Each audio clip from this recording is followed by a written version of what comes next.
آپ کے پاس صرف 2 منٹ کا وقت ہے، آپ تیار ہو کر باہر آئیے، میں آپ کا انتظار کر رہا ہوں۔ اسفند نے اس کے ٹماٹر جیسے لال چہرے کو دیکھ کر اپنی مسکراہٹ دباتے ہوئے کہا، تم ہوتے کون ہو مجھ پر حکم چلانے والے؟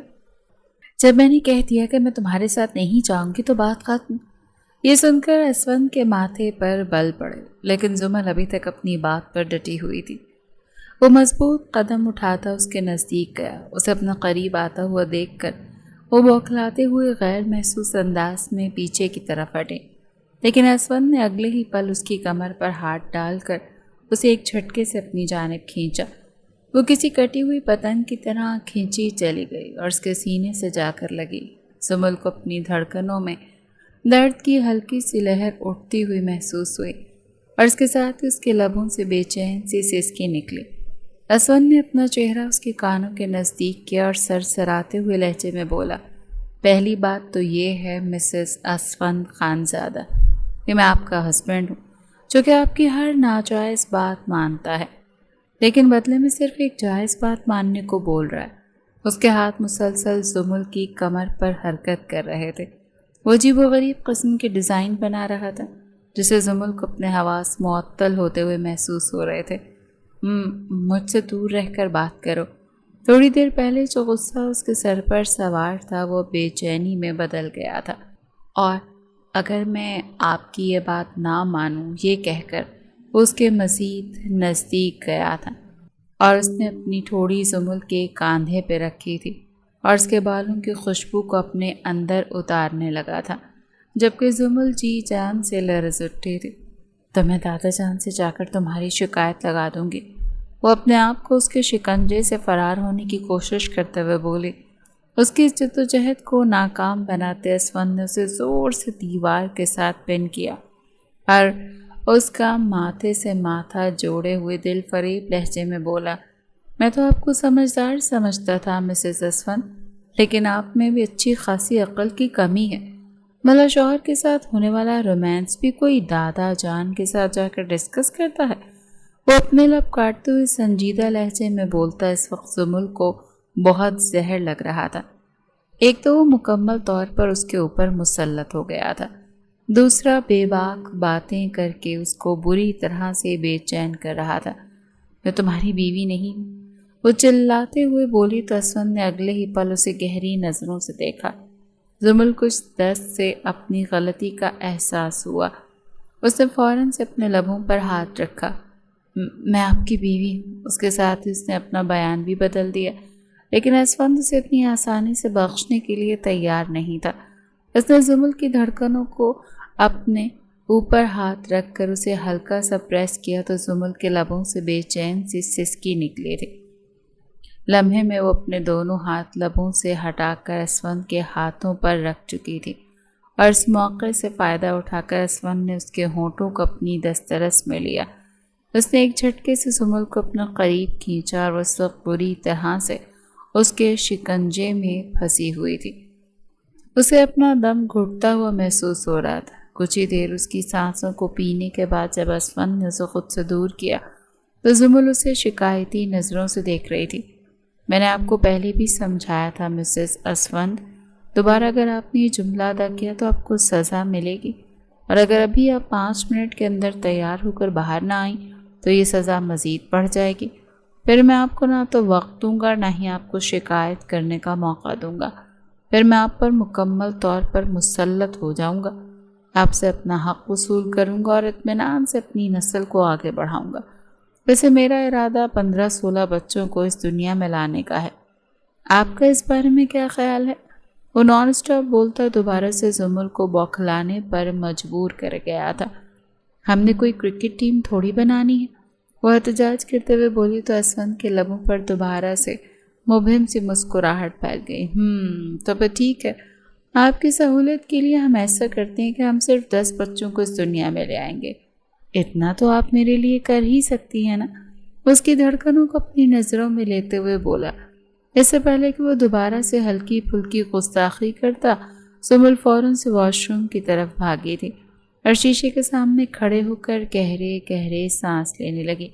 تبھی باہر دوبارہ اسفند کی آواز گونجی تھی، 5 منٹ کا مطلب ہوتا ہے 5 منٹ۔ جلدی سے شاور لے کر باہر آئیں یا پھر مجھے بتائیں، میں آپ کی ہیلپ کر دیتا ہوں۔ وہ جب بھی ایسی کوئی بات کرتا تو زمل کے وجود میں ایک دم سے طاقت آ جاتی تھی۔ شاور لیتے اسے تقریباً 15 منٹ ہو گئے، جبکہ واش روم سے پانی گرنے کی آواز جب اسفند کو سنائی دی تو اطمینان سے صوفے کے ساتھ ٹیک لگا کر بیٹھ گیا۔ اس کی نظروں کے سامنے ابھی بھی زمل کا بوکھلایا ہوا چہرہ گھوم رہا تھا۔ میری جنگلی بلی، وہ اپنے آپ سے مسکراتے ہوئے بولا تھا۔ اسفند زمل کو بچپن ہی سے بہت زیادہ پسند کرتا تھا۔ اس کے تایا جان کی بیٹی تھی اور فرسٹ کزن بھی تھی۔ دونوں کا زیادہ تر وقت ایک دوسرے کے ساتھ ہی گزرتا تھا۔ دونوں کو ہی ہلا گلا کرنے کا بہت شوق تھا، اور زمل چونکہ تھوڑی سی شوخ طبیعت کی مالک تھی، اسی لیے اسفند کی اسے سب سے زیادہ بنتی تھی، جبکہ باقی کسی بھی کزن کو وہ منہ نہیں لگاتا تھا۔ اس کی پھپھو کی بیٹی شمائل جو کہ اسے بے تحاشا پسند کرتی تھی، اسفند اسے بھی لفٹ نہیں کرواتا تھا۔ حالانکہ وہ خاندان کی سب سے خوبصورت لڑکی مشہور تھی اور اسفند سے شادی بھی کرنا چاہتی تھی، لیکن جب اسفند کی امی شمسہ بیگم نے اس کے سامنے شمائل کا رشتہ رکھا تو اس نے صاف انکار کر دیا کہ میں بھی شادی نہیں کروں گی۔ یہ سن کر شمسہ بیگم جھنجھلاتے ہوئے بولی، تمہیں شادی کرنے کے لیے کون کہہ رہا ہے؟ ابھی تو تمہاری گریجویشن بھی کمپلیٹ نہیں ہوئی۔ میں بس کہہ رہی ہوں کہ تم منگنی کر لو یا پھر نکاح کی ایک چھوٹی سی رسم ہو جائے تاکہ وہ تمہارے نام لگ جائے۔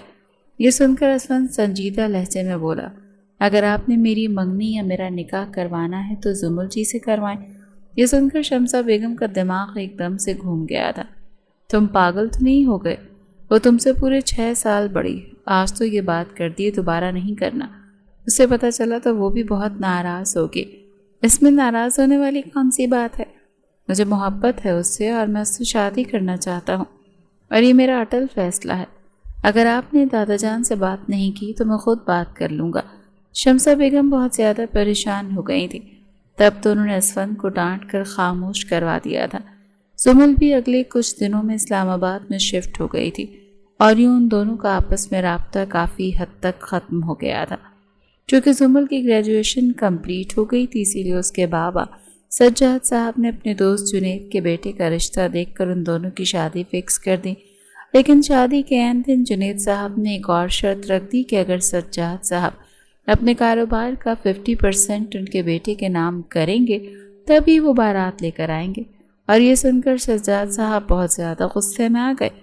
انہیں یہ بھی معلوم ہو گیا تھا کہ اگر یہ شادی ہو جاتی تو بھی ان کی بیٹی خوش نہیں رہ پائے گی۔ بارات میں آنے پر دادا جان نے زمل کا نکاح اسفند سے کروا دیا۔ شمسہ بیگم بھی خاموش ہو گئیں، کیونکہ اپنے بیٹے کے پاگل پن سے تو وہ پہلے ہی واقف تھیں، اور باقی کسی کو بھی کوئی اعتراض نہیں تھا سوائے زمل کے۔ اس کو لگ رہا تھا کہ اسفند پر بہت بڑا ظلم ہوا ہے، اور اس نے یہ بات اپنے بابا سے بھی کرنے کی کوشش کی، لیکن انہوں نے اس کے سامنے یہی دلیل رکھی کہ عمر کے تقاضے سے کوئی فرق نہیں پڑتا، وہ تم سے 100 گنا زیادہ سمجھدار ہے، اور سب سے بڑھ کر خاندان کا بچہ ہے، دیکھا بالا ہے، تمہارا بہت زیادہ خیال رکھے گا۔ زمل نے یہ سوچا تھا کہ وہ بعد میں اسفند سے بات کر کے رشتہ ختم کر دے گی۔ رات کے وقت اس کا انتظار کرتے کرتے سو گئی۔ جب اسفند کمرے میں داخل ہوا تو وہ چینج کر چکی تھی۔ یہ دیکھ کر اسفند سخت بدمزہ ہوا۔ وہ مضبوط قدم اٹھاتا اس کے پاس گیا اور اس کے سر پر جا کر کھڑا ہو گیا۔ وہ بہت غور سے اس کے چہرے کے نقوش کو دیکھ رہا تھا، جیسے اسے حفظ کرنے کا ارادہ ہو۔ دوسری طرف اپنے چہرے پر نظروں کی تپش کو محسوس کر کے وہ ہلکا سا کسمسائی، اور اگلے ہی پل اس نے آنکھیں کھول دیں۔ اسفند کو یوں اپنے انتہائی نزدیک دیکھ کر وہ ایک پل کے لیے بوکھلا گئی تھی۔ اسفند بھی تھوڑا سا دور ہو کر کھڑا ہوا اور شوخ لہجے میں بولا، کیسی ہے زمل جی؟ اس کا انداز پہلے جیسا ہی تھا۔ جواب دینے کے بجائے زمل تیکھے لہجے میں بولی، تم نے نکاح کے لیے حامی کیوں بھری؟ تمہیں ایسا نہیں کرنا چاہیے تھا، یہ بہت غلط ہے۔ میں نے فیصلہ کر لیا، کل ہی تم مجھے ڈائیورس دو گے۔ اس سے پہلے کہ وہ مزید کچھ کہتی، اسفند نے اگلے ہی پل اسے خاموش کروا دیا۔ آپ ہوش میں تو ہیں؟ یہ آپ کیا کہہ رہی ہیں؟ آج تو یہ بات اپنے منہ سے نکال دی، دوبارہ ایسی بات مت کیجیے گا۔ اس کا انداز ایک دم سے بدل گیا تھا، جبکہ زمل بھی ٹھٹک گئی تھی۔